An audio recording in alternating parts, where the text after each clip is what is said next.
السلام علیکم ورحمۃ اللہ وبرکاتہ. میرا نام فضا فاروق ہے. میں دبئی گرانڈ اسکول کی 9ویں جماعت میں پڑھتی ہوں. آج میں آپ تمام لوگوں کے سامنے ایک افسانہ پیش کرنا چاہتی ہوں جو پشکر ناتھ نے لکھا ہے. اس افسانے کا نام درد کا مارا ہے. درد کا مارا اس میں 2 کردار ہیں، سمجھو اور ایک لڑکی. سمجھو ایک ماہر کاریگر تھا.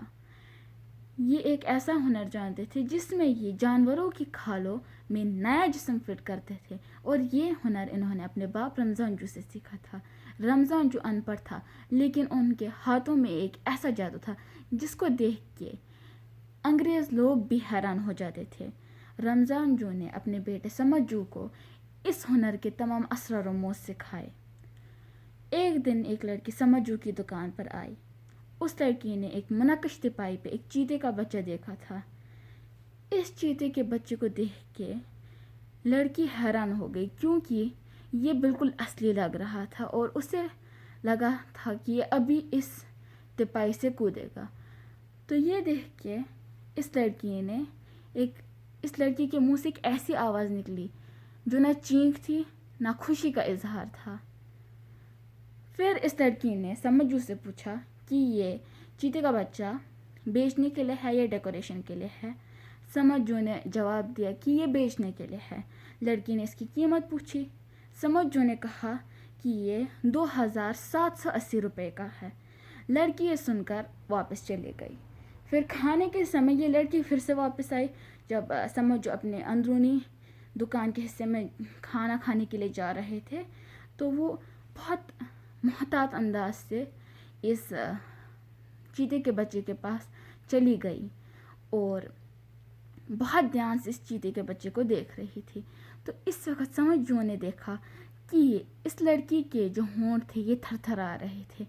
یہ دیکھ کے سمجھو کو اپنا ماضی یاد آیا، جس میں جب وہ 18-19 برس کے تھے، جو ان کا آبائی مکان تھا وہ آگ کی نظر آ گیا تھا.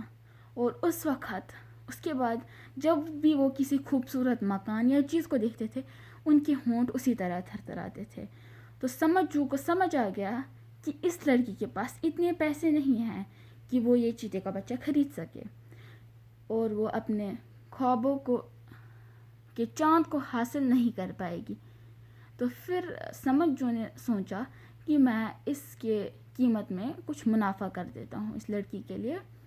تو پھر انہوں نے ایک کاغذ کا ٹکڑا لیا اور ایک پینسل لی.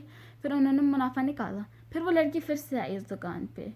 جب وہ لڑکی آئی اس نے بولا کہ مجھے یہ چیتے کا بچہ بہت پسند آیا اور میں یہ خریدی، مگر میرے پاس اتنے پیسے نہیں ہیں.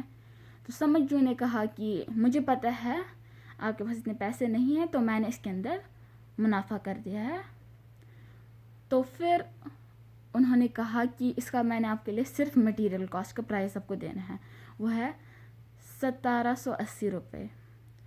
تو پھر جب لڑکی نے سنا اس نے بولا کہ مجھے پورے جہاں سے وہ آئی تھی انڈیا کے کسی حصے سے، ہندوستان کے جس حصے سے آئی تھی، اس نے سنا تھا وہاں پہ کہ یہاں پہ سارے لوگ چیٹ کرتے ہیں. اس نے یہی بولا کہ میں نے سنا تھا ہندوستان میں کہ یہاں کشمیر کے لوگ چیٹ کرتے ہیں. آپ نے پہلے مجھے بہت زیادہ قیمت بولی، اب آپ اس کو کم کر رہے ہو. تو یہ سن کر سمجھو بہت حیران ہو گیا. اس کی جو بھی کانوں کے اندر سے یہ بات چلی گئی، اس کو بہت احساس ہوا. تو اس نے اسی وقت جس پہ اس نے منافع کیا تھا قیمت کا، اس نے وہ کاغذ کاٹ دیا. اور جب اس نے وہ کاٹا اسے سیدھے لگا کہ جو یہ چیتے کا بچہ تھا، جو اس کے نوکیلے دانت تھے، وہ اس کی جو شاہ رگ ہے اس میں پیوست ہو گئی. السلام علیکم ورحمۃ اللہ وبرکاتہ.